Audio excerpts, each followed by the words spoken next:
Voilà, et nous allons ensemble ouvrir la parole de Dieu. Voilà, juste avant d'ouvrir la Bible, j'aimerais dire, parfois, nous pouvons être fatigués des œuvres que nous faisons. Et si ce matin, tu es peut-être fatigué de tout ce que tu peux faire, ben c'est parce que souvent, nous faisons les choses et ça ne porte pas toujours du fruit, parce que nous ne faisons pas toujours ce que Dieu a prévu. Et j'aimerais t'inviter à chercher le Seigneur, et la Bible dit que Dieu a des œuvres qu'il a préparées d'avance. Et plutôt que de faire plein de choses, si tu n'es pas bien en ce moment, cherche Dieu, cherche les œuvres que Dieu a préparées d'avance. Et tu verras que quand tu fais les œuvres que Dieu a préparées d'avance, il y a de la joie, il y a le repos dans le cœur. Il y a un fruit qui est différent. Et après, tu pourras aussi rendre témoignage de comment, en cherchant le Seigneur t'a conduit dans ses œuvres. Amen. Voilà, ça c'est pour quelqu'un peut-être qui est fatigué de tout ce qu'il peut faire. Voilà, ce matin, j'aimerais parler d'un thème qui est important. Alors, j'ai toujours du mal à mettre des titres. Alors, j'ai mis « Est-ce que Dieu me guide encore ?» Ou encore, on pourrait dire « Dieu, tu me guides où ?» Voyez? Ou encore « Dieu veut nous guider ». Dieu est un guide. Vous savez, l'Écriture dit, on le lit en texte d'introduction, Jérémie chapitre 17, verset 5, c'est un texte qu'on connaît bien, qui dit « Maudit soit l'homme », et c'est Dieu qui parle, « Maudit soit l'homme qui se confie dans l'homme, qui prend la chair pour son appui, et qui détourne son cœur de l'Éternel. Il est comme un misérable dans le désert, il ne voit point arriver le bonheur. Il habite les lieux brûlés du désert, une terre salée sans habitants. Béni soit l'homme qui se confie dans l'Éternel et dont l'Éternel est l'espérance. Il est comme un arbre planté près des eaux et qui étend ses racines vers le courant. Il n'aperçoit point la chaleur quand elle vient et son feuillage reste vert. Dans l'année de la sécheresse, il n'a point de crainte et il ne cesse de porter du fruit. Amen. Voilà, l'Écriture nous montre qu'il est parlé de maudit soit l'homme qui se confie dans l'homme. Et on pourrait dire qui prend finalement l'homme comme guide. Vous voyez, un guide, c'est une personne qui accompagne pour montrer le chemin. Je ne sais pas si vous avez déjà bénéficié d'un guide dans un musée ou d'un guide dans une randonnée. Un guide, c'est quelqu'un qui nous montre le chemin. Vous voyez, qui nous accompagne pour nous montrer le chemin. Et j'aimerais te dire que Dieu veut être ton guide. Il est celui qui te dirige, qui te conduit. Et la première chose que j'aimerais rappeler ce matin, c'est que nous ne sommes pas bénis quand nous prenons l'être humain comme guide. Et ça, c'est important. Que ce soit nous-mêmes ou que ce soit quelqu'un d'autre. Parce que l'être humain est un être limité et bien des choses lui échappent. Nous-mêmes, nous sommes limités. Nous sommes si souvent pris, je dirais, on est souvent dans des imprévus. On est pris au dépourvu, on ne sait pas toujours, les choses ne se passent pas comme on prévoit. Et la Bible nous dit, même elle donne une description des êtres humains. À cause du péché, l'Écriture dit, nous étions tous errants, comme des brebis. Chacun suivait sa propre voie. Ésaïe 53, verset 6. Errant, c'est ne pas savoir où nous allons. Alors certains vont me dire, mais moi je sais où je vais. Je sais ce que je veux. Peut-être tu vas dire, moi je veux réussir mon entreprise, moi je veux réussir mon couple, moi je veux construire une famille, moi je veux ci ou ça. Oui, on peut savoir ces choses-là tout en étant errant spirituellement. Parce que, oui, nous pouvons avoir un but, mais au niveau spirituel, ne pas savoir où nous allons. Nous pouvons très bien vouloir réussir notre entreprise et pourtant ne pas savoir où est Dieu. Ne pas savoir quel est le plan de Dieu pour ma vie. Ne pas savoir ce que Dieu pense. Ne pas savoir ce qu'il y a après la mort. Vous comprenez? La Bible nous montre que nous étions errants, et cela à cause du péché, cette position où nous sommes séparés de lui.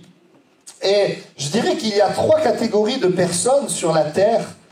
Il y a premièrement une partie des personnes qui sait où elle va, mais qui n'y arrivent pas.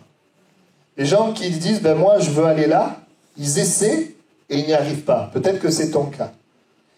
D'ailleurs, le texte qu'on a lu, il parle de cela, puisqu'il est parlé, maudit soit l'homme qui se confie dans l'homme, il ne voit point arriver le bonheur. Vous voyez, ceux qui peut-être, tu cherches le bonheur, tu as une direction, tu penses que c'est là, et tu ne vois point arriver le bonheur. Il y a ceux qui, oui, ils savent où ils vont, ils se disent je vais me donner pour l'argent, je vais me donner pour les relations, je vais me donner pour être célèbre, je vais me donner pour dans toutes sortes de directions, et je ne vois point arriver le bonheur. Vous voyez? Deuxième catégorie de personnes, c'est... Donc il y a une partie qui sait où elle va, elle ne voit pas arriver, puis il y a une partie qui sait où elle va, elle réussit à avoir ce qu'elle veut, mais elle est insatisfaite. Elle aussi ne voit pas arriver le bonheur. Non, il y a des gens, ils essaient quelque chose, ils échouent, et il y a des gens, ils essaient quelque chose, et ils réussissent. Mais quand ils réussissent, ils se rendent compte que le cœur est toujours vide, que le cœur est toujours insatisfait. Moi, ça m'a toujours, je l'ai déjà dit, mais ça m'a toujours surpris de voir des gens connus ayant de l'argent se droguer et se suicider. Si j'ai de l'argent, j'ai réussi à avoir l'argent, j'ai réussi à être populaire, j'ai réussi à être aimé, et que je me drogue ou que je me suicide, ça montre bien qu'il y a un problème à l'intérieur de notre cœur. Parce que nous pouvons construire toutes sortes de choses, avoir du succès dans notre entreprise, peut-être construire une famille ou même accomplir des rêves. Je me souviens de cette personne, son rêve était de nager avec les dauphins, alors il a accompli son rêve, il est allé nager avec les dauphins. Mais il n'était pas pour autant heureux dans son cœur. Parce que spirituellement, nous ne savons pas où nous allons. Et puis la troisième catégorie de personnes, donc ceux qui savent, ils n'y arrivent pas, ceux qui savent, ils y arrivent, mais ils sont insatisfaits. Et puis il y a une partie qui ne sait pas où elle va. Il y en a qui ne savent pas où ils vont, ils vivent au jour le jour. Et ils ne construisent pas, laissent le temps passer. Ils vivent en fonction de ce qui se passe. Et ça, tout ça, c'est finalement le résultat lorsque notre guide, il est humain. Lorsque je décide moi-même de diriger ma vie selon mes pensées, mes conceptions, selon mes croyances, selon peut-être les influences qui sont autour de moi, ou que je laisse quelqu'un diriger ma vie. Parce que peut-être quelqu'un est un spécialiste dans un domaine. Aujourd'hui, sur Internet, vous avez toutes sortes de spécialistes. Vous avez les 7 clés pour réussir votre vie. Mais la question, c'est est-ce qu'on réussit vraiment ? Ou les 7 clés pour réussir telle chose, mais est-ce qu'en réussissant telle chose, je serai heureux? Vous savez, vous serez heureux lorsque vous aurez Dieu comme guide. Et lorsque vous laisserez Dieu guider, diriger votre vie. Nous sommes heureux lorsque spirituellement nous savons où nous sommes, nous savons où nous allons, nous savons pourquoi nous sommes là. C'est là que nous sommes heureux. Et c'est important, c'est une introduction. Et même derrière les systèmes, que ce soit politiques, religieux, même derrière ces systèmes, on trouve l'être humain. On trouve l'homme. Et ces systèmes peuvent tellement décevoir. Et je te pose cette question ce matin, Dieu te la pose. Qui guide ta vie? Réellement, qui guide ta vie? Est-ce que c'est toi-même? Est-ce que c'est une personne? Ou est-ce que c'est Dieu? C'est une question qu'il est important de se poser. Sache que Dieu est celui qui est esprit, infini, tout-puissant, amour éternel. C'est lui qui veut guider ta vie. Et la Bible dit que Dieu veut nous guider dans le chemin de la vie éternelle, de la vie abondante. C'est ce que Dieu veut. Et ce matin, j'ai eu à cœur que nous allions dans l'Ancien Testament et que nous puissions méditer comment Dieu va guider des hommes. Et vers où Dieu va les guider, parce que c'est pour nous une image de ce que Dieu veut faire. C'est intéressant de savoir comment Dieu veut nous guider, vers quoi il veut nous guider, parce qu'on a nos pensées, on a nos conceptions. Et si vous êtes un enfant de Dieu, vous réaliserez très vite et très tôt que Dieu n'agit pas selon nos pensées et nos conceptions. Et c'est pour ça qu'il est important ce matin de comprendre aussi la manière de faire de Dieu qui n'est pas toujours dans une boîte, qui n'est pas toujours selon ce qu'on pense. Et parfois on peut dire, puisque j'en suis là, puisque c'est comme ça, c'est que Dieu ne me guide pas. Mais pas forcément. Parce que nous verrons que Dieu a des chemins particuliers. Et ce matin, donc, nous allons voir juste quelques points. On va commencer. Dieu voulant, on continuera. Nous allons voir ensemble comment Dieu a guidé son peuple. Dans Exode chapitre 3 verset 7, il est dit, l'Éternel dit, j'ai vu la souffrance de mon peuple qui est en Égypte. J'ai entendu les cris que lui font pousser ses oppresseurs, car je connais ses douleurs. Je suis descendu pour le délivrer de la main des Égyptiens et pour le faire monter de ce pays dans un bon et vaste pays, Dans un pays où coule le lait et le miel, dans les lieux qu'habitent les Cananéens, les Hétiens, Amoréens, Phéréziens, Éviens et les Jébusiens. Voici, les cris d'Israël sont venus jusqu'à moi, et j'ai vu l'oppression que leur font souffrir les Égyptiens. Maintenant, il parle à Moïse, va, je t'enverrai auprès de Pharaon, et tu feras sortir d'Égypte mon peuple, les enfants d'Israël. Amen. Dans ce texte, on voit que Dieu veut les guider vers un pays, le pays de Canaan, un pays où coule le lait et le miel, mais un pays qui est habité par des ennemis. Donc Dieu a pour projet, pour finalité, de les amener dans un bon pays, mais aussi de renverser les ennemis. Et ça, c'est ce que nous voyons. Et ce qui est intéressant, c'est qu'on pourrait se dire, puisque Dieu a ce projet, il suffit alors qu'on est avec Dieu, Dieu va nous amener tout de suite dans ce projet. Mais Dieu a des étapes. Et c'est ça que nous allons voir. Et quelque part, et là on est dans l'Ancien Testament, mais si on le transpose dans la Nouvelle Alliance, Dieu veut nous amener les uns les autres dans une vie de victoire, une vie abondante, où nous vivons le royaume de Dieu. L'amour, la paix, la joie, la puissance, le fruit de l'esprit, les dons de l'esprit. C'est son désir pour nous. Et le premier point, là où je voudrais attirer votre attention, c'est toujours dans l'introduction, c'est que si nous voulons être guidés par Dieu, nous devons d'abord lui appartenir. Et ça, c'est important. Vous voyez, la Bible dit que Dieu va conduire qui? Pas un peuple, va conduire mon peuple. Dieu va conduire son peuple. Et nous voyons que même dans l'histoire de l'Ancien Testament, Dieu ne conduisait pas tous les peuples. Dieu conduisait son peuple. Et ce qui est aussi intéressant de voir, c'est que même des êtres humains qui étaient dans des peuples ennemis, ils pouvaient venir, ils pouvaient faire partie du peuple de Dieu. Pour exemple, vous avez Rahab ou vous avez Ruth. Vous avez ces personnes qui, avant d'être conduites par Dieu, pour prendre l'exemple de Ruth, par exemple, Ruth, avant d'être conduite par Dieu, elle a d'abord fait part, elle est allée au milieu du peuple de Dieu, elle a accepté Dieu dans sa vie. Et tu ne peux pas être guidé par Dieu si tu ne laisses pas Dieu avoir autorité sur ta vie. Vous savez, quand vous êtes avec un guide, par exemple en montagne ou n'importe où, en fait, vous êtes dépendant de lui. Si vous acceptez d'aller à un endroit que vous ne connaissez pas avec un guide, ça veut dire que vous lui faites confiance, que vous le laissez diriger et que vous allez même à un endroit où s'il se retire, vous êtes perdu.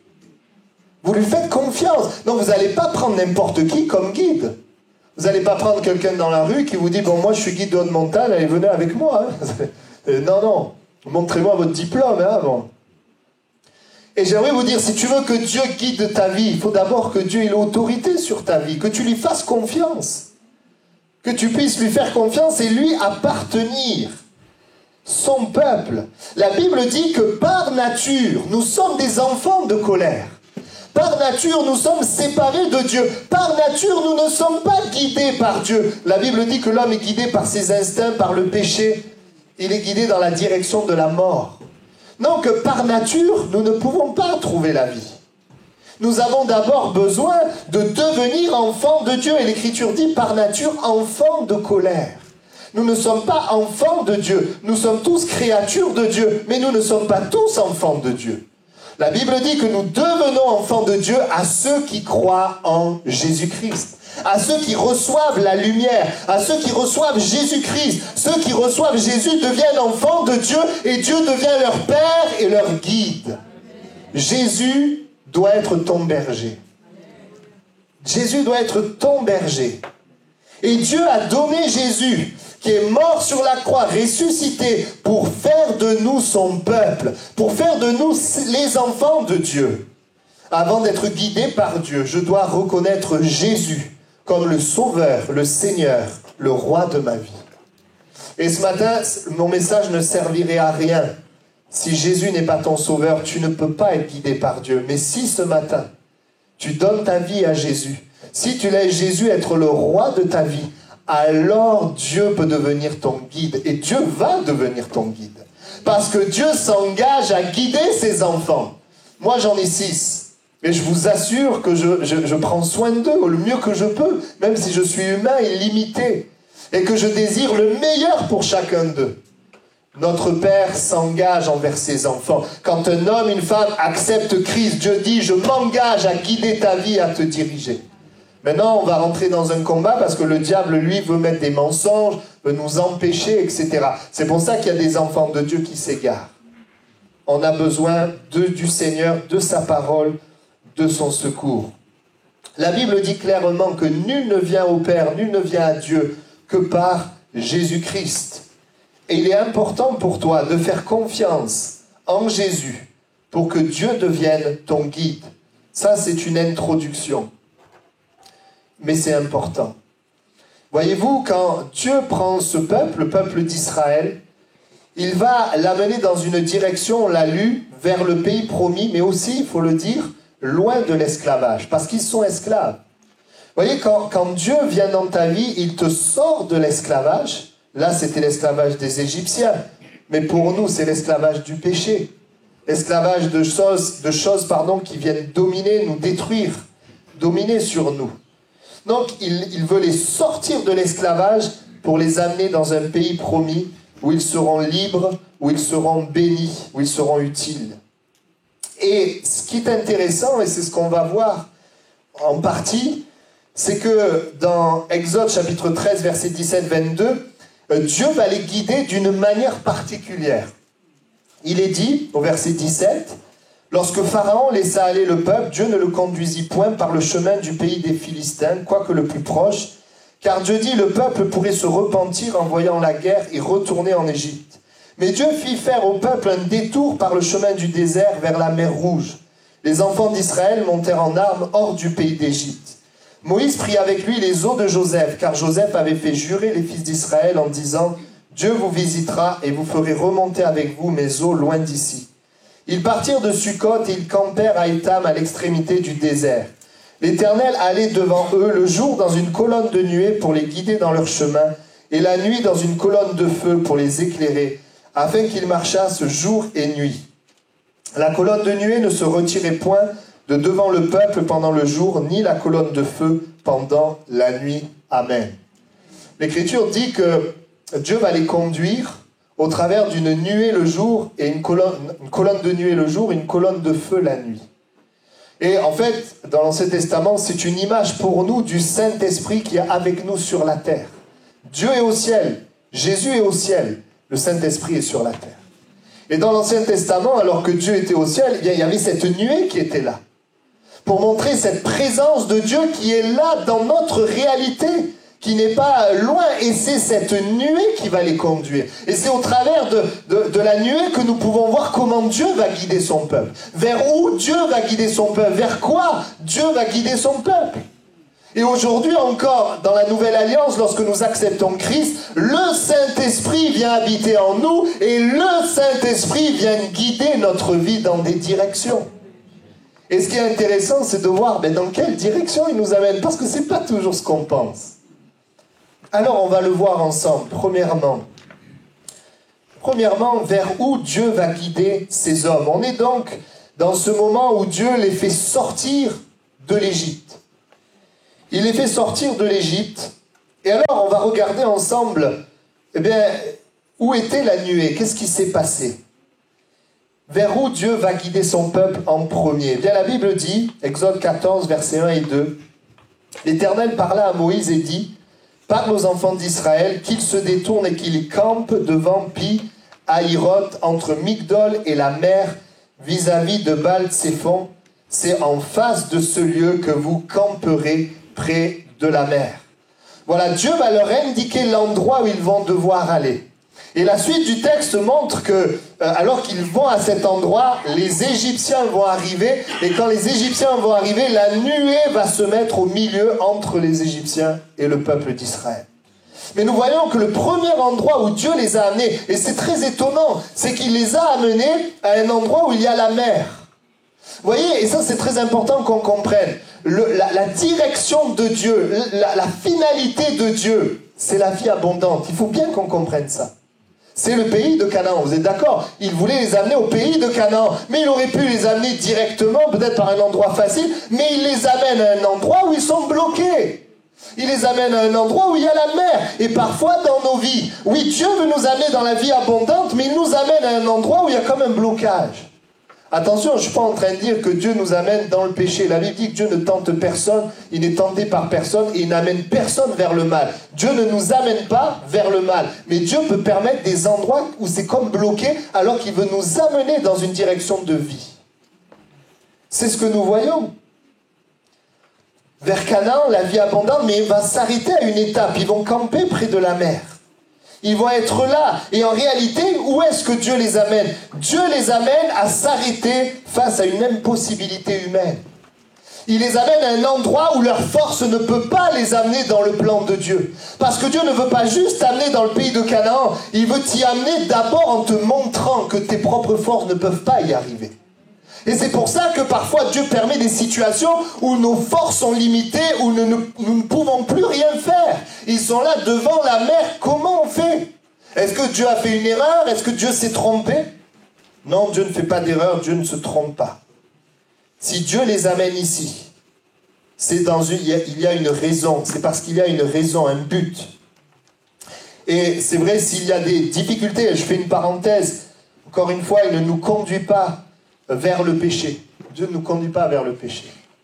Il peut permettre qu'il y ait des difficultés, des problèmes, mais le but de Dieu n'est jamais de nous faire tomber. Je voudrais quand même le préciser, c'est important. Mais il nous amène à une étape où notre force est insuffisante pour continuer dans son plan. Il nous amène à un endroit où nous ne pouvons pas. Et j'aimerais vous dire, quand Dieu veut nous conduire dans la vie éternelle, il y a des obstacles, on ne peut pas y arriver humainement. Pour que Dieu nous conduise dans la vie éternelle, on doit d'abord réaliser que nous ne pouvons pas être sauvés par nos propres forces, par notre propre intelligence. Pourquoi Dieu fait cela? Pourquoi Dieu va les amener devant la mer? Vous savez pourquoi? Pour que lui-même agisse, pour que lui-même se manifeste. Et parfois, écoutez bien, il nous guide vers une impossibilité naturelle pour une libération surnaturelle. Il nous amène dans une impossibilité naturelle afin de vivre une solution surnaturelle. Nous, on aimerait des solutions naturelles. Mais si tu as une solution naturelle, tu n'as plus besoin de Dieu. Et Dieu, parfois, permet, et ce n'est pas parce que tu vis des difficultés que Dieu ne te guide pas. Mais c'est parce que Dieu veut manifester sa puissance, là où toi, tu ne peux pas. Alors nous, on n'aime pas ça. Moi, j'aime pas ça. On n'aime pas ça. Moi, je préfère quand tout va bien. Mais c'est là où Dieu les a amenés. Oui ou non? C'est pas le diable qui les a amenés là. C'est Dieu qui les a amenés là. Je suis d'accord qu'il y a des endroits où ça peut être le diable ou notre péché qui nous y amène. Il y a des problèmes, des choses, c'est nous-mêmes qui nous y amenons. C'est vrai. Mais là, c'est pas le cas. Il nous guide vers quelque part, il nous montre nos limites naturelles pour une prise de conscience de notre besoin spirituel. Heureux les pauvres en esprit, car le royaume des cieux est à eux. Quand Dieu veut amener quelqu'un vers le royaume, il doit d'abord l'amener à une pauvreté spirituelle. Il doit d'abord l'amener à prendre conscience qu'il a besoin de Dieu. Dieu ne peut pas nous amener dans le royaume si nous sommes remplis de nous-mêmes, si nous pensons pouvoir. Il doit heureux les pauvres en esprit. Et les pauvres en esprit, ce n'est pas les fous ou les limités. Hein. Les pauvres en esprit, c'est ceux qui reconnaissent leurs besoins de Dieu. Leurs besoins spirituels. Heureux les pauvres en esprit. Le royaume de Dieu est à eux. Il nous guide de cette manière. Pourquoi nous guider là où nous sommes faibles? Oui, pour manifester sa force, mais pourquoi ne pas directement nous guider à un endroit où nous sommes forts? C'est aussi parce que c'est là que Dieu se révèle. C'est là que Dieu se montre. Et c'est dans les difficultés, c'est dans les problèmes que nous voyons Dieu. Et c'est vrai qu'au travers de la mer, si vous connaissez l'histoire, qu'est-ce qui va se passer? Dieu va ouvrir la mer. Et ils vont passer à sec. Donc, au travers de ça, oui, Dieu les libère, Dieu les délivre, Dieu les amène vers le pays. Et en même temps, Dieu se révèle comme le Dieu des miracles, comme le Dieu tout-puissant. Et j'aimerais te dire, c'est pas parce que tu rencontres des difficultés que Dieu ne te guide pas. Mais parfois, nous rencontrons des difficultés afin que Dieu se révèle dans notre vie. Comme le Dieu que nous ne connaissons pas. Moi, c'est dans la maladie, quand Dieu m'a guéri, que j'ai découvert, que j'ai expérimenté que Dieu est l'Éternel Rapha qui guérit. Et c'est vrai, les plus belles choses que nous vivons, elles partent de problèmes. Parce que si tout le monde allait bien, on n'aurait pas besoin de Dieu. Bien sûr que Dieu veut le meilleur, Dieu veut que nous allions bien, mais il nous amène parfois au bord de la mer. Alors on aurait pu dire au bord de la mer, ils auraient pu contourner. Oui, mais le problème, c'est qu'ils arrivaient, les méchants. Ils arrivaient, les Égyptiens. Ils étaient donc pris en sandwich. Un côté la mer, un côté les Égyptiens. Et donc ils ont fait ce que tout homme fait dans cette situation, ils ont murmuré. Parce qu'ils ne connaissent pas Dieu. Ils ont murmuré, mais eh bien Dieu avait une solution. Et nous savons, Moïse va lever le bâton, et ce bâton, c'est le symbole de la croix. Cette croix puissante, cette mort de Jésus, cette résurrection qui ouvre la mer, qui permet qu'il y ait une solution là où il n'y a plus de solution. Parce qu'il est le Dieu puissant. Et quand un homme, une femme ici commence à croire en Jésus, qu'il est mort ressuscité pour lui, alors son problème devient une solution. Alors Dieu trace un chemin au milieu du désert. Amen. C'est ce que le Seigneur fait. Dieu les guide dans une impasse humaine, alors qu'il les amène dans une impasse humaine, mais qu'il y ait une solution, où il y a une solution divine. Que fait Dieu avant de faire le miracle? Eh bien, la Bible dit que la nuée va se placer entre le camp des Égyptiens et le camp d'Israël. Cette nuée était ténébreuse d'un côté des Égyptiens, et de l'autre, elle éclairait la nuit. Et les deux camps n'approchèrent point l'un de l'autre pendant toute la nuit. J'aimerais vous dire ceci, écoutez bien. On voit quelque chose qui est fort. Les Égyptiens viennent, on pourrait se dire, mais puisqu'ils viennent, et que Dieu les a amenés à la mer, Dieu va les laisser se faire écraser. Mais Dieu ne fait jamais ça. Même si peut-être Dieu t'amène là dans une situation où tu es face à la mer, où il n'y a pas de solution. Même si tu arrives dans cette situation et que les Égyptiens arrivent, Dieu, il t'amène jamais à un endroit pour que tu sois détruit. Et Dieu n'a pas permis qu'il soit détruit. Dieu est intervenu, il s'est mis entre. Il n'a pas laissé les Égyptiens les écraser. Par contre, vous avez vu, il les a laissés venir. Il les a laissés venir. Parce qu'au travers de cette crise, ils pouvaient expérimenter Dieu. Ils pouvaient voir la gloire de Dieu. Ils sont là, ils sont un peu démunis, mais ils n'ont pas été écrasés. Dieu n'a pas permis que les Égyptiens les rattrapent. Et Dieu ne permettra pas que l'ennemi de ton âme te rattrape. Il ne permettra pas qu'il te détruise. Mais il faut, et c'est ce que nous devons apprendre dans ces situations, nous devons apprendre à faire confiance à Dieu, même si ce que nous voyons est difficile. Et ça, c'est toute notre vie. Et ça, c'est une des choses les plus difficiles en tant qu'enfant de Dieu. Dieu va d'ailleurs les amener au désert pour leur apprendre cela.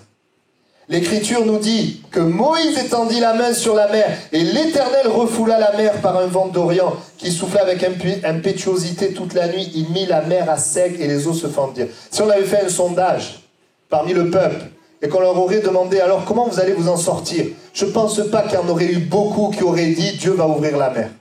Honnêtement.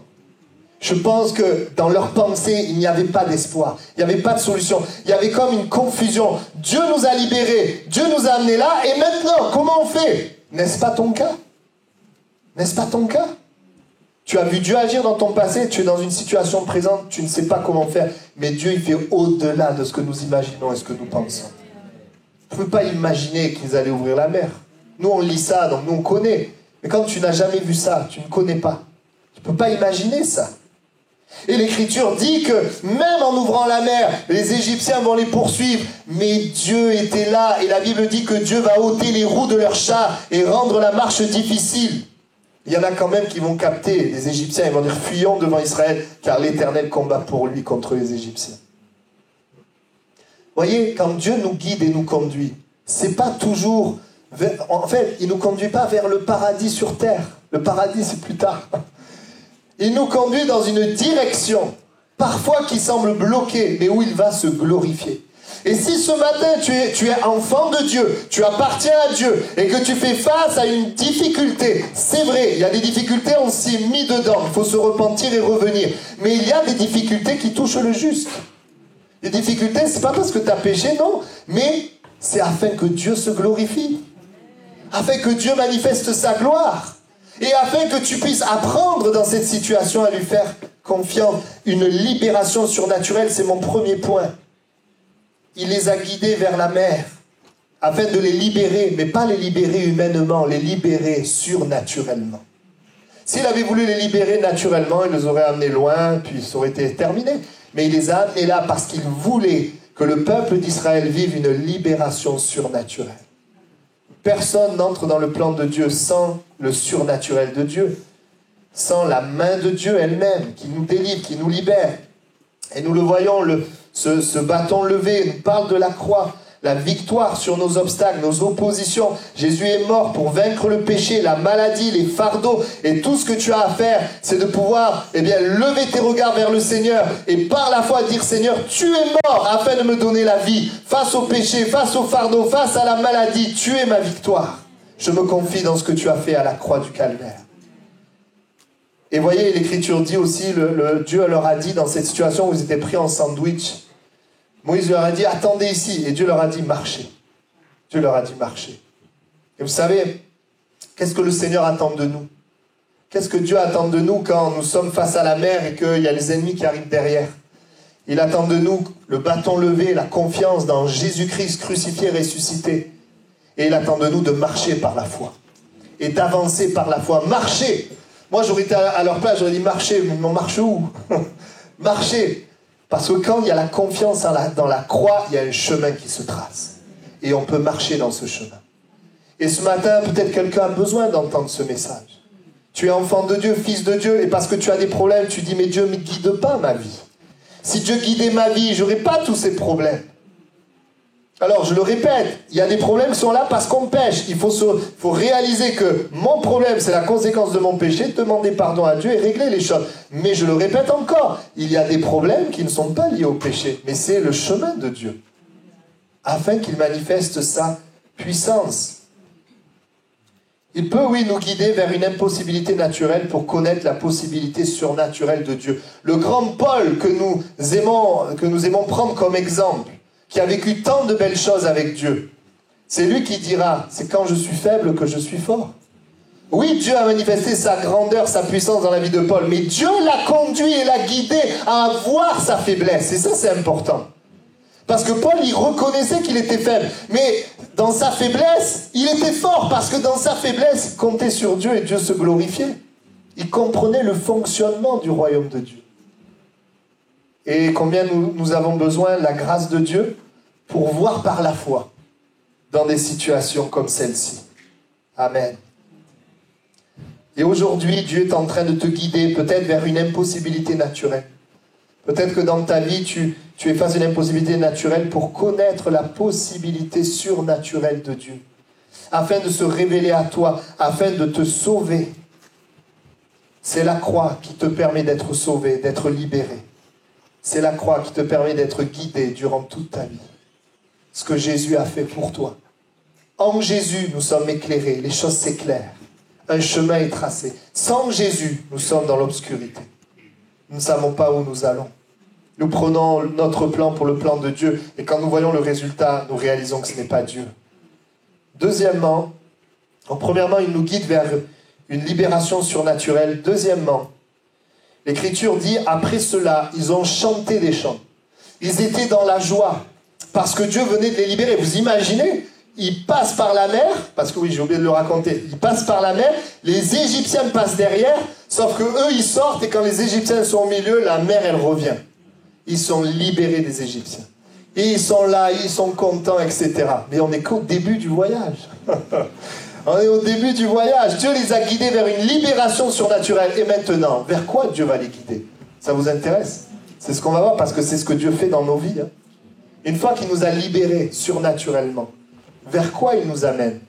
Eh bien, l'Écriture dit, Exode 15, 22 à 25, Moïse fit partir Israël de la mer Rouge. Ils prirent, regardez, la direction du désert de Shur. Je voudrais rappeler donc que, comme il y avait la nuée, c'est la nuée qui les dirigeait, et la direction qu'ils ont prise, c'est la direction du désert de Shur. Et après 3 journées de marche dans le désert, ils ne trouvèrent point d'eau. Ils arrivèrent à Mara, mais ils ne purent pas boire l'eau de Mara parce qu'elle était amère. C'est pourquoi ce lieu fut appelé Mara.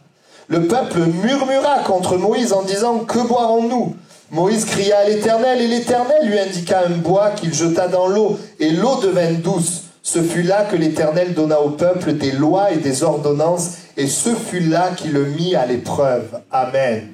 Beaucoup de choses très intéressantes dans ce texte que nous allons méditer. Premièrement, vers où Dieu les amène, vers le désert de Shur. Alors c'est très intéressant d'abord de s'arrêter et de voir ce que ça veut dire, quelle est la signification de Shur. Shur veut dire mur fortification.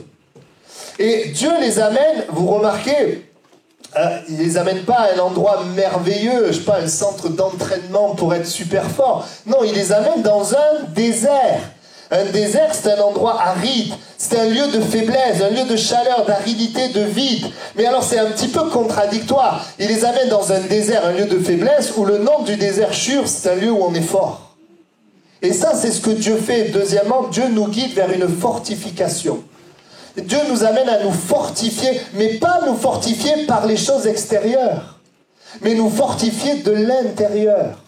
Il les amène vers le désert de Shur. J'aimerais vous dire, oui, avec Dieu, c'est dans les déserts qu'on peut se fortifier. C'est pas dans la bénédiction. Dans la bénédiction, on n'est pas fortifié. Dans la bénédiction, on est encouragé, heureux, joyeux, mais pas fortifié. C'est pas ça qui nous rend forts. Vous savez, quand vous êtes à l'école, vous avez des enfants et que vous leur apprenez des leçons, c'est pas les exercices faciles qui vont les rendre forts, c'est les problèmes qui vont les rendre forts. Et quand ils vont appliquer ce qu'ils ont appris dans les problèmes. Et donc, Dieu les amène dans un désert, où quelque part, il veut amener, qu'est-ce qu'il veut amener? Une force dans le désert. Pas une force qui vient naturellement ou humainement de l'extérieur, pas une force naturelle, mais une force qui vient de Dieu, qui est intérieure. Et c'est ce que Dieu veut faire. Dans le Nouveau Testament, l'Écriture dit que Dieu veut nous amener à être forts dans l'homme intérieur. Vers quoi Dieu te guide? Une fois qu'il t'a libéré surnaturellement, il veut te guider vers le fait d'être fort spirituellement. D'être fort en lui, fort en Christ. Force intérieure, pas une force qui est liée à ce qui est extérieur.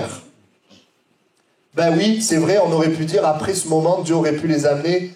Ben on va voir après, il y a une étape qui s'appelle Élim, où il y a des palmiers, où il y a de l'eau, c'est merveilleux, mais c'est pas là que Dieu les a amenés. Dieu les a amenés d'abord dans le désert de Shur. Un désert, un endroit qui n'est pas agréable, mais où le nom veut dire fortification. Parce que Dieu est le Dieu qui, dans les déserts, dans les choses parfois difficiles, est capable de nous rendre plus forts. Il est capable de nous rendre plus forts. La force intérieure qui vient de son esprit. Et je rappelle Paul, c'est quand je suis faible, c'est alors que je suis fort. La Bible dit que Dieu va les guider par le désert de Shur, mais qu'ils vont passer par une étape. Ils vont passer à un endroit donc, qui s'appelle Mara, qui a été appelé Mara parce que l'eau était amère. Et nous savons à ce moment-là, et c'est toujours intéressant de se rappeler, le thème c'est Dieu nous guide. On est toujours, le but de Dieu, c'est toujours les amener dans le pays de Canaan où coule le lait et le miel. Amen. Mais on voit qu'il les amène d'abord face à la mer, il ouvre la mer. Maintenant, il va les amener vers le désert de Shur et dans cette direction, ils vont s'arrêter à un endroit où l'eau est amère. Et la Bible dit qu'ils ont marché 3 jours, donc ils ont soif. Et ils arrivent, ils devaient être contents, ils ont dû se dire on va pouvoir boire. Et là, ils boivent et puis l'eau est amère. Et c'est pas agréable. Et pourtant, Dieu a donné des promesses, Dieu a donné des paroles, Dieu a une direction, le pays où coule le lait et le miel. Et pourtant, ils arrivent là, l'eau est amère. Qu'est-ce que c'est ça? Vous savez, on l'a lu aussi, l'Écriture dit, ce fut là, à Mara, que l'Éternel donna au peuple des lois et des ordonnances, et ce fut là qu'il le mit à l'épreuve. Qu'est-ce que Dieu, vers où Dieu les guide? Vous savez, Dieu nous guide par sa parole, il nous donne sa parole. La Bible dit que là, il va donner des lois et des ordonnances. La Bible dit que juste avant, Dieu a donné la direction. Je vous donne le pays de Canaan où coule le lait et le miel. Mais ils arrivent à un endroit où la foi dans la parole va être éprouvée. Où leur foi, quelque part, va être éprouvée. Et voyez, la parole et l'épreuve de la foi, c'est ce qui nous amène vers la force intérieure. C'est ce qui pouvait les amener vers le désert de Shur. Il fallait passer par Mara. Parce que à ce moment-là, vous voyez, quand il y a la parole et qu'il y a une mise à l'épreuve, eh bien, c'est là que nous pouvons devenir forts. Notre foi peut se fortifier. L'eau est amère, bien sûr. L'eau est amère, ils ont soif. Il n'y a pas la vie. Alors que Dieu a dit qu'il les amènerait en Canaan. Et c'est à ce moment-là qu'on peut... Vous voyez, l'épreuve, c'est quoi? Une épreuve, c'est ce qui permet de juger la valeur de quelque chose. Ils arrivent à un endroit qui permet de juger la valeur, la qualité de leur foi dans la parole. On dit tous Amen, Alléluia le dimanche matin, on a tous la foi, mais après dans la semaine, on est dans des situations qui éprouvent notre foi dans la parole. Et c'est une étape par laquelle Dieu nous fait passer, même si ça ne nous plaît pas. Il nous fait passer par ces étapes afin que nous puissions aller sur ce chemin de chute, nous soyons fortifiés. Nous soyons forts, que notre foi soit forte. Est-ce que Paul est devenu fort comme ça? Paul, il a traversé toutes sortes de difficultés que personnellement, j'aimerais pas traverser. Il a été lapidé, il a fait naufrage, etc., etc. Il a eu des difficultés. Alors, je ne dis pas que toutes les difficultés étaient permises par Dieu. Non, je crois qu'il y avait aussi, il y a des difficultés qui sont là parce que l'ennemi de notre âme, il veut nous empêcher. Mais ce que nous voyons, c'est que Dieu est fidèle. Et que même dans les situations difficiles, là, l'eau est amère. Ils ont déjà vu un miracle sur la mer. Ils ont vu la mer s'ouvrir. Est-ce que Dieu ne pouvait pas aussi faire en sorte que l'eau, là, elle soit bonne? Mais voyez, à Mara, ils se rendent compte, c'est aussi, quelque part, Dieu les fait passer par là pour qu'ils puissent voir l'état de leur propre foi. Parce que des fois, on a certaines prétentions, on pense croire, on pense être comme si, et ce sont des choses que nous traversons qui nous montrent la vérité. Pas pour nous écraser, pas pour nous décourager, mais pour nous fortifier de l'intérieur. On le voit. Et qu'est-ce qu'ils font, le peuple? Ils murmurent. Ah ben c'est un peuple qui ne connaît pas encore bien Dieu, hein, donc Dieu va être patient. Merci Seigneur, il est patient. Hein. Je ne sais pas si ça vous arrive de murmurer, moi ça m'est arrivé. Hein. Ils murmurent. Il n'y a pas la confiance dans la parole de Dieu qui leur a dit qu'ils iraient en Canaan. Et c'est ce que nous vivons les uns les autres. Dieu nous donne des paroles, des promesses, et des situations se mettent devant nous. Et on se rend compte qu'en fait, on a du mal à croire ce que Dieu nous a dit. En fait, on murmure. Finalement, on croit ce qu'on voit. Ça nous arrive tous, et c'est là où Dieu veut nous amener plus loin. Apprendre à s'appuyer sur le Seigneur, et c'est aussi là, l'Écriture dit que Dieu va donner des lois et des ordonnances. Et Dieu donne des promesses, Dieu donne des directives. Et Dieu permet aussi que cette parole-là, elle soit éprouvée. Que notre foi soit éprouvée pour que nous puissions grandir. La Bible dit que, elle compare la foi de l'or, vous savez, l'or lorsqu'il est dans le feu, bien, il y a des scories qui sortent. L'or est purifié. Et il y a cette purification qui ne peut venir que dans le feu. Dans une certaine situation. Il y a certaines situations qui nous permettent de changer. Sans ces situations, on ne peut pas changer profondément. Alors le peuple murmure. Dieu ne leur en tient pas rigueur. Dieu va être patient. Et Moïse, lui, bien, va être l'instrument de Dieu, montrer l'exemple, montrer finalement ce que Dieu attendait d'eux. Qu'est-ce que Dieu voulait en fait? Donc le peuple murmura contre Moïse, Exode 15, 24, 25. Moïse cria à l'Éternel. Vous voyez, ça c'est la première chose que Dieu veut qu'on fasse. C'est qu'on crie à l'Éternel. C'est qu'on prie l'Éternel. C'est qu'on parle à l'Éternel. Bien-aimé, écoute, si tu traverses des difficultés, que tu es là, tu es un enfant de Dieu, et que tu es bloqué, prie l'Éternel. Parle-lui. Moïse a crié à l'Éternel. Moïse était comme eux, il n'avait pas la solution. Mais il savait que c'était Dieu qui les avait fait sortir et c'était à Dieu de leur trouver la solution. C'est Dieu la solution. On sait tous qu'il faut prier, mais est-ce que quand je suis bloqué, est-ce que je prie? Est-ce que je lui parle? Est-ce que je lui demande? Moïse va crier à l'Éternel. Et quand tu cries à l'Éternel, Dieu donne un moyen. Dieu donne une solution. Et encore une fois, la solution de Dieu n'est pas une solution humaine. Puisqu'il va jeter un bois, il va lui indiquer un bois, il va jeter le bois dans l'eau et l'eau va devenir saine. Et encore une fois, on parle du bois, encore une fois, la croix, encore une fois, Jésus. La Bible dit qu'en Jésus, nous avons tout pleinement en lui. La solution, c'est Jésus-Christ. C'est lui. Il a tout accompli à la croix pour que nous vivions la vie abondante. Et Dieu va travailler nos vies. En fait, pourquoi il nous amène là? Parce qu'il veut que nous apprenions à vivre par Christ.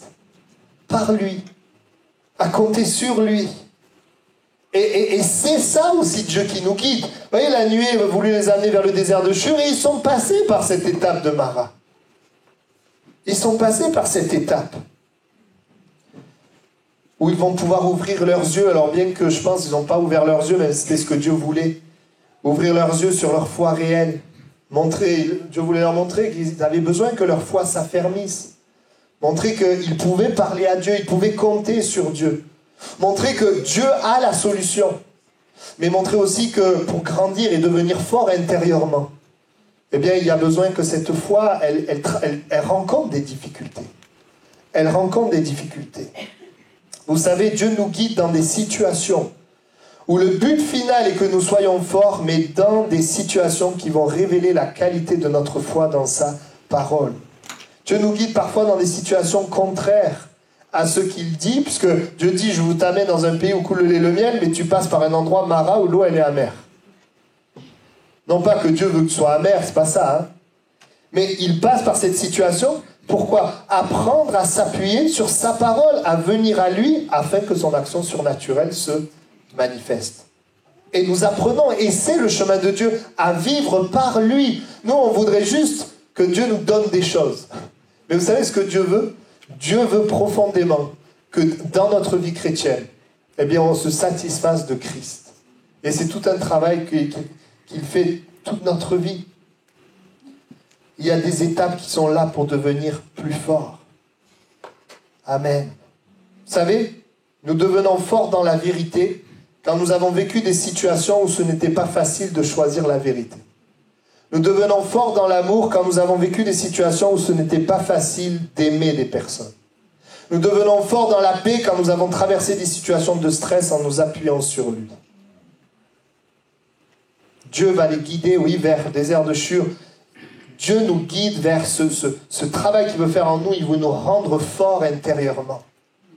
Il veut nous rendre forts intérieurement. Et pour te rendre fort intérieurement, il te donne la parole, te donne des promesses. Il te dit, voilà ma volonté, la vie abondante. Il te donne des directives aussi, des lois et des ordonnances. Ne va pas là, ne fais pas ça, fais cela, va là. Et une fois qu'il a donné ça, deuxième chose, il permet des situations. Il permet des situations dans nos vies. Et Dieu est même capable, alors que le diable veut travailler, d'utiliser même ce que le diable fait pour que quelque chose de bon en ressorte. Et nous voyons que finalement, oui, Dieu donne une parole sur laquelle nous appuyer et des situations pour que dans ces situations, nous puissions apprendre à faire confiance à Dieu, faire confiance dans sa parole. Ça, c'est la réalité de la vie chrétienne. Et même si nous tombons, la Bible dit que Dieu nous relève. Et même si nous dévions, la Bible dit qu'il nous ramène, il nous parle. Parce qu'il ne veut pas que, évidemment, nous mourons. Le but de Dieu ne sera jamais de nous amener dans la détresse, la dépression, la mort. Non, c'est un Dieu de vie, c'est un Dieu de puissance, c'est un Dieu de victoire. Mais il nous amène à des endroits où la chair doit mourir. Et où c'est l'esprit qui vit. Et c'est ça qui n'est pas facile pour la chair. Et puis, je vais développer un dernier point. Donc nous voyons que Dieu les amène là. Après cela, Exode chapitre 15, verset 27, ils arrivèrent à Élim où il y avait 12 sources d'eau et 70 palmiers. Ils campèrent là, près de l'eau. Amen. Où est-ce que Dieu les a amenés après cela? Il les a amenés, et ça sera mon point suivant, Dieu nous guide. Alors ça là, vous allez tous dire Amen. Vous pouvez dire Amen avant aussi. Hein. Mais Dieu nous guide vers la bénédiction. Dieu nous guide vers la bénédiction. Oui, Dieu va les guider vers la bénédiction. Une bénédiction liée à leur vie sur terre. C'est quelque chose qu'ils vont voir, qu'ils vont vivre. Alors, ce qui est intéressant, je fais une parenthèse, c'est que Dieu a conduit le peuple vers le désert de Shur, d'abord vers la force, alors qu'ils ont soif, avant la bénédiction. Vous voyez, Dieu, dans notre vie, veut d'abord nous rendre forts. Nous amener d'abord à être fortifiés. Et ensuite nous bénir. Parce que s'il nous bénit avant d'être fortifié, la bénédiction va nous éloigner de Dieu. Bien souvent. Mais Dieu veut qu'on soit fort intérieurement et Dieu veut nous bénir. Pourquoi il veut nous bénir? Parce que Dieu est riche en bonté. Parce que Dieu est amour. Parce que Dieu est bon. Parce que c'est sa nature. Parce qu'il nous aime. Et donc il va les bénir. Il savait très bien que c'est pas Élim qui allait les rendre forts. C'était plutôt de passer par Mara. On ne sera jamais fort spirituellement par les moyens humains. C'est pas Élim, c'est pas les palmiers et les sources qui vont nous rendre forts spirituellement. Mais néanmoins, quand nous sommes forts spirituellement, il y a une bénédiction. Parce que notre Dieu, c'est un Dieu de bénédiction, c'est un Dieu de paix, un Dieu de joie. La paix, la joie, le bonheur, c'est en Dieu. Hein. C'est pas les hommes qui l'ont créé, hein, c'est en Dieu. Quand tu as Dieu, tu as le bonheur. Quand tu as Dieu, tu as la paix, tu as la joie, tu as l'amour. C'est notre Dieu qui est comme ça. Amen. l'endroit où Dieu les conduit, la bénédiction. Et c'est vrai, nous en tant qu'êtres humains, nous aimons nos enfants et parce que nous les aimons, nous voulons leur donner. Nous voulons leur faire du bien. Nous ne voulons pas qu'ils vivent que des bénédictions, nous voulons qu'ils soient forts aussi. En premier même. Mais nous voulons qu'ils soient forts et nous voulons leur faire du bien. Amen. Et c'est la même chose, Dieu désire te faire du bien ce matin. Peut-être que tu te sens faible, Dieu veut te rendre fort. Mais la force, n'oubliez pas, c'est pas par ses bénédictions qu'on devient fort. Non, non, on devient fort quand il y a sa parole et quand il y a une situation qui est là devant nous. Et toute la Bible, elle est là pour nous fortifier notre foi. Toute la Bible nous montre des hommes et des femmes qui ont fait confiance en Dieu alors que tout disait le contraire et qui ont vu Dieu agir. Oui, Dieu guide ses enfants vers la bénédiction. Oui, c'est un Dieu qui veut faire du bien. La Bible dit qu'il y a une différence entre ceux qui servent Dieu et ceux qui ne le servent pas. Et pour avoir travaillé dans le service de Dieu pendant des années, j'ai vu cette différence. Quand des hommes et des femmes se tournent vers Dieu, marchent avec Dieu, cherchent Dieu, eh bien, il y a une bénédiction supérieure. Oui, il y a aussi ce qu'on vient de décrire, des déserts qui nous fortifient. Mais il y a une bénédiction particulière. Dieu fait du bien. Et voyez, c'est intéressant de voir, alors qu'ils arrivent à la source, qu'est-ce qu'il nous est dit? Ils campèrent là près de l'eau. Il n'est pas dit qu'ils dirent merci à Dieu, qu'ils louèrent Dieu, non. Juste, ils campèrent là. Ça nous montre quelque chose. Vous savez, des fois, Dieu nous bénit. Et quand vous regardez le texte, on ne va pas le prendre ce matin, mais juste après cet épisode, ils vont se remettre à murmurer. Ils auraient quand même pu dire merci Seigneur de nous avoir amenés là. Oh Seigneur, toi qui nous amènes dans le désert, tu nous amènes là, mais nous voyons que tu sais ce que tu fais.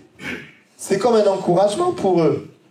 Non, pas de reconnaissance, pas de bénédiction. Et une fois qu'ils passent à l'étape suivante, ils ont déjà oublié ce que Dieu a fait. Parce que n'oubliez pas ceci, ça c'est très important ce que je vais dire. Dieu les a fait passer par des étapes, mais ils n'ont pas appris de ces étapes. C'est très important. Dieu voulait les fortifier, mais est-ce qu'ils l'ont été? Ils ne l'ont pas été. Ils ont murmuré, ils n'ont pas eu ils ne sont pas rentrés en eux-mêmes, il n'y a pas eu de changement. Et c'est pour ça que dans le Nouveau Testament, il est dit que Dieu a été patient envers eux, parce que Dieu voulait les guider, les travailler, mais ils ne sont pas laissés faire, ils sont morts dans le désert. Donc oui, Dieu veut nous guider, mais il faut que nous ayons un cœur malléable, où nous acceptons, et c'est parfois difficile, mais merci Seigneur, certains ont accepté cela. On fait confiance à Dieu, hein, Josué, Caleb, notamment, ces deux personnes, seulement, hein, il n'y avait que ces deux-là. Pas de louange, pas de reconnaissance, pas de merci. Ils ont oublié. J'aimerais te dire ce matin, Dieu veut nous guider vers la force. Dieu veut nous guider vers la confiance en sa parole. Dieu veut nous guider vers la bénédiction, mais aussi vers la reconnaissance et le souvenir. On voit dans la Bible plusieurs fois que Dieu va vouloir que le peuple se souvienne. En mettant des pierres, en dressant des pierres, en dressant des monuments avec des pierres, afin qu'ils se souviennent. Parce que nous sommes tellement fragiles, dans le sens où nous avons cette tendance tous, moi le premier, à marcher selon la vue. Et parce que la vue nous décourage. Ce que nous voyons nous décourage. Mais la parole de Dieu est là pour nous encourager, nous aider à marcher par la foi. Je termine simplement. Je vais terminer le message avec l'exemple de Jésus. Vous savez, lorsque Jésus a commencé le ministère, lorsque Jésus, l'Esprit de Dieu est venu sur lui, on pourrait dire, comme dans l'Ancien Testament, la nuée est venue quand l'Esprit est venu sur Jésus, où l'Esprit a amené Jésus. L'Esprit a amené Jésus dans le désert. De la même manière, la nuée les a amenés dans le désert. Est-ce que la nuée les a amenés dans le désert pour qu'ils meurent de soif et qu'ils soient découragés? Est-ce que l'Esprit a amené Jésus dans le désert pour qu'il meure? Non. Il a amené Jésus dans le désert, le lieu aussi de fortification. Parce que dans le désert, le diable est venu avec des tentations et Jésus a répondu, il est écrit. Autrement dit, qu'est-ce que Jésus avait? Jésus avait la parole. C'est la même histoire dans l'Ancien et le Nouveau. Jésus avait la parole et il a résisté avec la parole. Mais qu'est-ce que Dieu était en train de faire dans ce moment-là? Il était en train... En fait, on est en train de voir Jésus qui est fort, en fait, intérieurement. Il est dans le désert, la tentation est là, il répond par la parole. C'est exactement ce que Dieu travaille dans nos vies. C'est vers là que Dieu nous guide.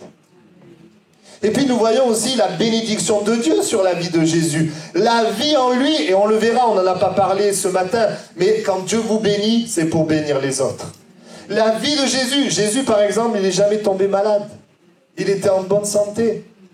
Jésus, il avait la vie et la vie se manifestait. Il était béni, Dieu lui faisait du bien, mais ce bien, il était pour bénir ceux qui étaient autour de lui. La bénédiction était telle que quand on le touchait, on était béni. On voit que même dans le Nouveau Testament, on voit ces étapes. Oui, Dieu nous guide et nous conduit. On va incliner nos têtes quelques instants et on va prier. Peut-être que tu es là ce matin, errant, perdu. Tu ne sais pas où tu vas. Peut-être que tu as des directions, mais spirituellement, tu es perdu. Tu ne sais pas où est Dieu. Et Jésus est celui qui te conduit vers Dieu. Si tu viens à Jésus, si Jésus est le Seigneur de ta vie, alors Dieu guidera ta vie. Peut-être qu'il y a quelqu'un qui est là et qui a besoin de cette parole, qui est là dans sa vie, qui a l'impression de tourner en rond. Et je parle à des personnes qui ne connaissent pas Jésus ou qui connaissent Jésus, mais Jésus n'est pas le roi de ta vie. Si Jésus n'est pas le roi, Dieu ne peut pas te guider. Si Jésus devient le roi, tu deviens enfant de Dieu, Dieu devient ton Père, il s'engage à te guider, à te diriger. S'il y avait une telle personne, je vous demanderais de lever la main, si vous voulez recevoir Jésus comme votre sauveur personnel, comme votre Seigneur, si vous voulez que Jésus règne dans votre vie, y a-t-il quelqu'un, je vous demande de lever la main s'il y avait quelqu'un. Oui, Dieu te voit, amen. Oui, Dieu vous voit aussi. Eh bien, je vais prier. Oui, Dieu te voit, amen. Eh bien, je vais prier. Puis après, on va avoir une autre direction. Seigneur, ensemble, prions pour ces 3 mains levées. Afin que Jésus, tu ne sois pas juste quelqu'un qui leur fait du bien ou comme une récompense, mais tu sois le maître, le roi de leur vie. Afin que, Seigneur, ils te laissent régner, afin qu'ils cherchent, Seigneur, à te plaire, à t'obéir. Je prie qu'il y ait cette foi-là dans leur cœur. Merci parce que pour ces 3 personnes qui ont levé la main, je sais que tu es à l'œuvre dans leur vie. Et je te demande ce matin de pardonner tous leurs péchés, d'effacer le péché, de mettre dans leur cœur l'assurance de la vie éternelle et l'amour pour ton nom. Viens habiter en eux par ton esprit. Et Seigneur, ô Père, deviens leur guide. Guide-les, Seigneur, vers la vie abondante. Merci. Ah, merci. Vous recevez ce matin et vous décidez de faire de Jésus le maître de votre vie. Faire de Jésus le maître de votre vie, ça veut dire abattre ce qui est roi dans ma vie. Ce qui prend la place de Dieu, la place de Jésus. Eh bien, c'est de laisser ces choses, ces personnes, ces pratiques-là et de laisser Jésus régner. Amen. Prenez cette décision et vous verrez Dieu guider votre vie. Deuxièmement, j'aimerais prier maintenant pour les enfants de Dieu. Le peuple de Dieu qui est là. Je voudrais te dire que même si tu n'as pas l'impression que Dieu te guide, pourtant Dieu s'est engagé à te guider vers un avenir peut-être où il y a avant cet avenir glorieux une mer, une impossibilité, une impasse humaine, pour que tu connaisses la solution de Dieu. Pour que tu connaisses la solution de Dieu. Et peut-être quelqu'un est là ce matin et tu es vraiment, c'est comme si tu es dans une impasse, tu ne peux pas. Et tu te dis à cause de ça, Dieu est loin, mais en réalité, c'est pas que Dieu est loin, c'est que Dieu veut agir. Si tu es dans une impasse humaine, j'aimerais prier pour que Dieu se glorifie. Et que tu désires ce matin dire Seigneur, eh bien je veux te faire confiance. Je veux m'appuyer sur le Christ mort ressuscité. Je veux m'appuyer sur toi, je veux te faire confiance. Je veux placer toute ma foi en Jésus-Christ. Eh bien si c'est ton cas, je te demande de lever la main. Et on va prier. Amen, amen, amen. Gloire à Dieu. Amen. Tu comprends ce matin que Dieu est aussi en train de te guider vers une force, une vie intérieure. En te donnant la parole et en permettant des situations pour montrer la qualité de ta foi dans cette parole. Quelque part, des situations pour que cette foi grandisse, s'affermisse. Tu dis, il m'arrive ça, Dieu ne me guide pas. En réalité, Dieu te guide vers la force intérieure. Dieu est en train de te guider, de te rendre fort. Et quelque part, quand il nous rend fort, eh bien, il nous rend aussi capable de gérer la bénédiction qui arrive derrière. Afin que cette bénédiction ne nous éloigne pas de lui, mais au contraire, puisse être répandue autour de nous. Tu sais, s'il te guidait vers l'absence de problème, tu serais faible dans la foi. S'il n'y avait jamais de problème dans ta vie, tu ne serais faible dans la foi. Mais Dieu permet certaines choses afin que tu sois fort. Il permet certaines situations. Bien sûr, beaucoup de situations sont là à cause de notre chair. Mais il le permet. Il ne l'arrête pas parce qu'au travers de ça, eh bien, il veut te rendre fort. Et si ce matin, tu décides dans ta difficulté de t'appuyer sur la parole de Dieu, je t'invite aussi à lever la main. Je voudrais prier avec toi, pour toi. Tu t'appuies sur la parole de Dieu. Seigneur, je crois que tu m'aimes, je crois que tu as un plan. Vous pouvez baisser la main. Je décide de m'appuyer. Je ne veux pas murmurer comme le peuple. Je vais m'appuyer. Et alors que tu décides de t'appuyer, non seulement tu vas sortir du problème, mais tu vas sortir du problème fort. Tu vas être fort. Amen. Je te prie donc pour toutes ces personnes aussi, Seigneur, qui désirent placer leur confiance dans la parole de Dieu. Toutes ces personnes qui sont devant une mer, devant une impossibilité, afin que d'un côté tu accordes une libération surnaturelle et que d'un autre côté, Seigneur, tu accordes une force intérieure. Je prie afin que tu fasses cela et que tu aides plusieurs à prendre conscience de ce que tu es en train de faire dans nos vies. Des directions vers lesquelles tu nous guides, comme tu as guidé le peuple au travers de la nuée. Tu nous guides à travers ton esprit. Merci pour ton secours et ton aide. Nous déclarons, nous ne coulerons pas, nous ne serons pas détruits. L'ennemi ne nous touchera pas parce que tu es avec nous. Nous plaçons notre confiance en toi parce que tu nous aimes. Merci Jésus. Amen. On reste encore juste quelques instants. Il faudrait vraiment nous encourager les uns les autres à lui faire confiance. Si tu es dans Mara, un lieu amer, eh bien, en faisant confiance à Dieu, tu vas trouver en lui une eau pure qui te désaltère. Si tu es face à une mer, eh bien, c'est parce que Dieu veut l'ouvrir par sa puissance et que tu reconnaisses Dieu dans ta vie. Que tu connaisses Dieu d'une manière dont tu ne le connais pas. Amen. Dieu ne nous amène jamais dans un lieu de désespoir, dans un endroit où nous sommes détruits. Non, il nous amène à un endroit où nous allons pouvoir voir sa puissance à l'œuvre. Et c'est aussi des étapes que Dieu a prévues vers ce plan merveilleux qui est la vie abondante. Vous voyez, Dieu veut nous amener dans le repos, mais ce n'est pas le repos lié au fait que tout va bien. Sinon, Dieu les aurait amenés dans un endroit où il y avait des jardins, où il y aurait... Non, Dieu les amène dans un désert parce que le repos que Dieu veut leur donner, ce n'est pas un repos qui vient de ce qui est humain, c'est un repos spirituel qui vient de Christ. Et que c'est que dans le désert que Christ paraît et que les choses extérieures disparaissent. Et nous avons besoin dans notre vie de chrétien que les choses visibles ne nous secourent pas pour que seul Christ puisse nous secourir. Comprends ça dans ta vie. Et tu arrêteras de murmurer. Et tu pourras dire, Seigneur, tu es ma vie. Amen. Amen. Que Dieu soit béni. Voilà, si Dieu le permet, nous continuerons cette méditation avec d'autres lieux où la nuée les a conduits. En tout cas, je vous souhaite à tous une bonne semaine. Le Seigneur nous aime, il est notre guide, il sait où il nous conduit. Même si nous, des fois, on tâtonne. Moi, des fois, j'ai l'impression d'être perdu. Ça m'arrive. Je dis, mais Seigneur, qu'est-ce que tu veux? Où tu m'amènes? Pourquoi il y a ci? Pourquoi il y a ça? Mais Dieu sait ce qu'il fait. Amen. Que Dieu vous bénisse. On se retrouve jeudi soir, voilà, pour la réunion. Jeudi prochain. Voilà, dans quelques temps aussi, on aura un camp, mais je vous donnerai des nouvelles plus tard. Voilà, bon dimanche à chacun. Que Dieu vous bénisse.